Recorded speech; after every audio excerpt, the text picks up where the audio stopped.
Welcome viewers, आप सबका स्वागत है मेरे एक और नए वीडियो में। आज के वीडियो में हम सब्ट्रैक्शन ऑफ फ्रैक्शन यानी भिन्न का घटाना सीखेंगे। भिन्न का घटाना भिन्न के जोड़ने से थोड़ा सा अलग होता है, इसके रूल्स में थोड़ा सा बदलाव होता है, तो उन सारे रूल्स को आज के वीडियो में हम देखने वाले हैं। साथ में हम ये भी देखेंगे कि जब हमारा इक्वल डिनोमिनेटर होता है तब हम भिन्न का घटाना कैसे करते हैं, और जब हमारा अनइक्वल डिनोमिनेटर होता है तब हम भिन्न का घटाना कैसे करते हैं। और जब ये चीज़ें हम जान जाएंगे तो जानने के बाद से हम इनमें एक क्वेश्चन से इनकी प्रैक्टिस करेंगे। और वीडियो के लास्ट में इस टॉपिक से रिलेटेड मैंने आपको एक बोनस टिप दी हुई है, इसलिए वीडियो आप पूरा देखिएगा। चलिए वीडियो को स्टार्ट करते हैं। वंदे मातरम प्यारे बच्चों, स्वागत है आप सबका मेरे एक और नए वीडियो में, जहां आज के वीडियो में हम भिन्न का घटाना यानी सब्ट्रैक्शन ऑफ फ्रैक्शन को सीखेंगे। चलिए वीडियो स्टार्ट करते हैं। अपने कुर्सी की सीट बेल्ट ज़रूर बांध लीजिए।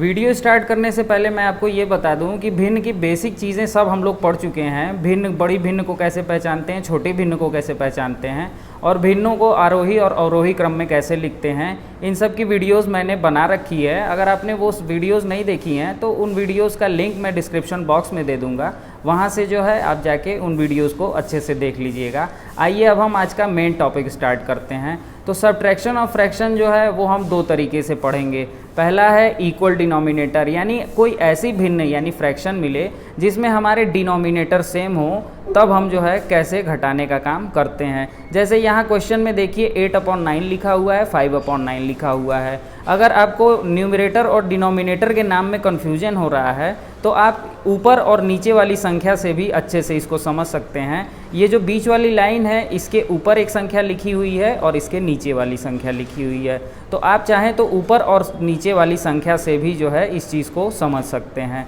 तो यहाँ देखिए ऊपर वाली संख्या 8 लिखी है, नीचे वाली संख्या 9 लिखी है। इसके बगल में जो भिन्न दी हुई है उसमें ऊपर वाली संख्या 5 लिखी है और नीचे वाली संख्या 9 लिखी है। यानी यहाँ पे डिनोमिनेटर यानी नीचे वाली दोनों संख्याएं 9 लिखी हुई हैं, और 9 लिखने की वजह से इसका डिनोमिनेटर कैसा हो गया, समान हो गया, यानी इक्वल डिनोमिनेटर हो गया। तो ऐसे सवालों को हम बहुत आसानी से करते हैं, चुटकियों में ऐसे सवालों के जवाब निकलने वाले हैं। बस आप वीडियो को ध्यान से देखते रहिए, सुनते रहिए और सारे पॉइंट्स को पकड़ते रहिए। अगर आप नहीं पकड़ेंगे तो नुकसान आपका होने वाला है, और मैं ऐसा बिल्कुल नहीं चाहता हूँ।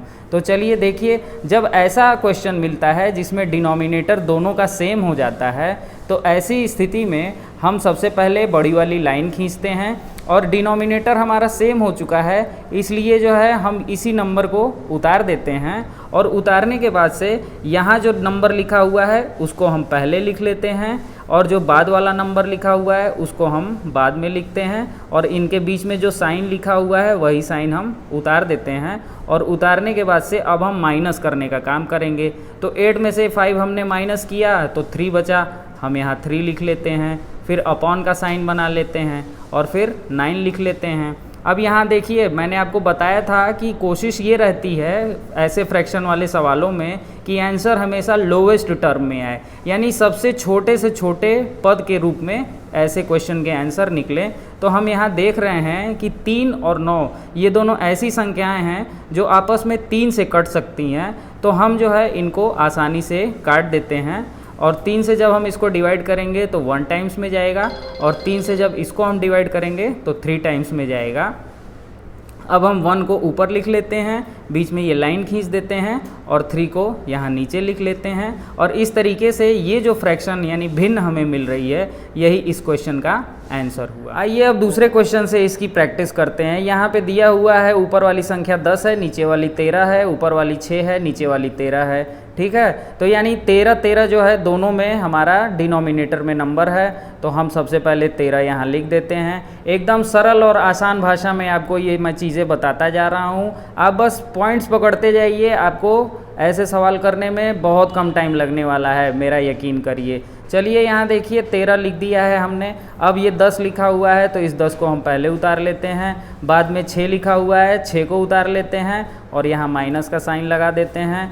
अब 10 में से 6 माइनस करेंगे तो हमें 4 मिलेगा, और अपॉन 13 लिख लेते हैं। अब यहाँ एक चीज़ का आप ध्यान दीजिए कि 4 ऊपर लिखा हुआ है, 13 नीचे लिखा हुआ है, लेकिन ये दोनों ऐसी संख्याएं हैं जो आपस में कट नहीं सकती हैं। इसलिए ऐसे क्वेश्चंस में जब हमारी ऊपर और नीचे की संख्याएं किसी कॉमन नंबर से नहीं कटेंगी तो यही जो है आंसर हो जाता है ऐसे क्वेश्चंस का। वीडियो अच्छा लगा, पॉइंट समझ में आया तो वीडियो को लाइक करिए, चैनल को सब्सक्राइब कीजिए। आइए अब हम अपने नेक्स्ट पॉइंट पे आ जाते हैं। अब हम ऐसे सवालों को देखेंगे जहाँ पे अनइक्वल डिनोमिनेटर यानी हर असमान हो। असमान का मतलब अलग अलग संख्याएं हों। जैसे यहाँ क्वेश्चन में देखिए, यहाँ 5/6 लिखा हुआ है, यहाँ 7/12 लिखा हुआ है और यहाँ पे नीचे वाली संख्याएं यहाँ 6 है और यहाँ 12 हैं। अब ये दिक्कत आ रही है कि हम ऐसी संख्याओं का कैसे जो है आंसर निकालें। तो देखिए इसमें बहुत छोटा सा तरीका हमें अपनाना है। बस इत्मीनान से आप सुनते चले जाइए, कहानी के जैसे आपको सारी बातें अच्छे से समझ में आ जाएंगी। अब देखिए हम करते क्या हैं। ऐसे क्वेश्चन में हम जो नीचे वाले पहली भिन्न का जो नीचे वाला डिनोमिनेटर है उसको दूसरी भिन्न के डिनोमिनेटर के बराबर ले आने का काम सबसे पहले करते हैं। यानी यहाँ पे देखिए 12 है और यहाँ 6 है। अब 6 में हम ऐसा क्या करें कि यहाँ पे 12 आ जाए।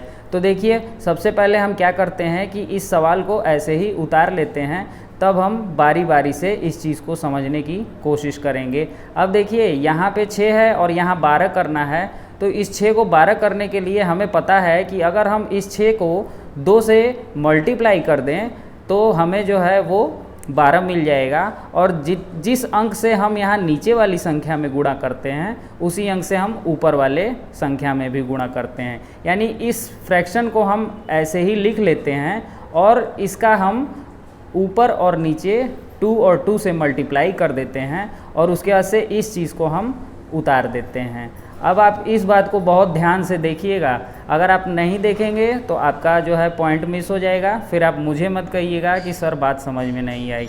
अब देखिए यहाँ पे मल्टीप्लाई का सवाल दिया हुआ है, यहाँ पे मल्टीप्लाई का सिंबल बना हुआ है, तो हम ऊपर वाले फ्रैक्शन का मल्टीप्लाई करेंगे, नीचे वाले का मल्टीप्लाई करके लिख देंगे। तो 5 और 2 का मल्टीप्लाई किया 10 आ गया, 6 और 2 का मल्टीप्लाई किया 12 आ गया। इसके बाद से 7/12 को हमने नोट कर लिया। अब देखिए यहाँ पे 12 दोनों में आ चुका है, तो हम 12 जो है यहाँ लिख लेते हैं। इसके बाद से 10 को पहले लिखते हैं, 7 को बाद में लिखते हैं, बीच में माइनस का साइन लगाते हैं, इससे इसको माइनस करते हैं तो 3/12 के रूप में हमें संख्याएं मिलती हैं। अब ये देखिए 3 1 से आपस में 3 और 12 आपस में 3 से कट जाएगा, तो 3 1 जा 3 और 3 4 जा 12, और इस तरीके से ये जो नंबर मिला हमें यही इस क्वेश्चन का आंसर होगा। आइए एक दूसरे क्वेश्चन से जो है इसकी प्रैक्टिस करते हैं। तरीका वही होगा, यहाँ पे 4 है, यहाँ 8 है, तो हम 4 में ऐसा क्या करें कि 8 हो जाए। तो सबसे पहले हम 4 में अगर 2 से मल्टीप्लाई करते हैं तो ये 8 हो जाएगा, और ऐसे ही हम 3/4 पहले लिख लेते हैं और उसके बाद से जिस नंबर से हम ऊपर मल्टीप्लाई करेंगे उसी नंबर से नीचे मल्टीप्लाई करके बाकी की फ्रैक्शन को ऐसे ही उतार देते हैं। उतारने के बाद से अब हम इसका मल्टीप्लाई कर देंगे, तो 3 2 जा 6 हो गया और अपॉन का साइन बना दिया, और 4 2 जा 8 हो गया, इसको लिख दिया। उसके बाद से माइनस का साइन बना दिया, उसके बाद से 5 लिख दिया और 8 लिख दिया। अब देखिए अब हमारे दोनों डिनोमिनेटर सेम हो चुके हैं, यानी हमारा काम ख़त्म हो चुका है। अब हम जो है सीधे 8 लिख देंगे, यहाँ पे 6 है 6 लिख दिया, यहाँ पे 5 है 5 लिख दिया, 6 में से 5 माइनस कर दिया, 1/8 जो है हमें ये फ्रैक्शन के रूप में मिल गया है। अब 1 और 8 आपस में किसी नंबर से नहीं डिवाइड होगा, तो यही जो है इस क्वेश्चन का आंसर हो गया। तो बच्चों इस तरीके से हमने फ्रैक्शन का घटाना सीखने का तरीका सीख लिया है। जब हमारा इक्वल डिनोमिनेटर होगा तो हमने उसके लिए एक अलग रूल सीखा, जब हमारा अनइक्वल डिनोमिनेटर होगा तो उसके लिए सबसे पहले जो हमारा पहला फ्रैक्शन होता है उसी को हम इक्विवेलेंट फ्रैक्शन में चेंज कर लेते हैं, और तब जाके हम दूसरे फ्रैक्शन से उसको माइनस करके आंसर निकालते हैं।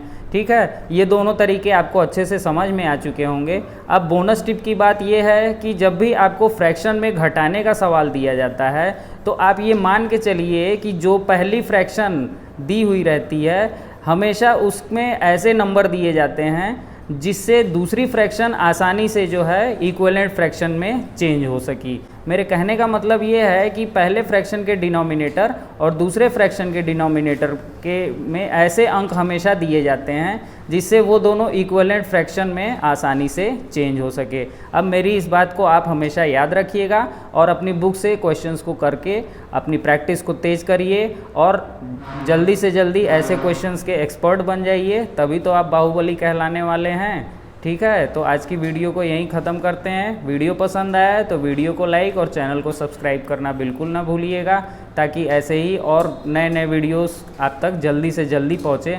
और हाँ, इस वीडियो को अपने दोस्तों में भी शेयर ज़रूर कीजिए। मैं चाहता हूँ कि आपके दोस्तों का भी इसमें भला हो। ठीक है, तो चलिए आज के लिए बस इतना ही, मिलते हैं फिर अगले वीडियो में।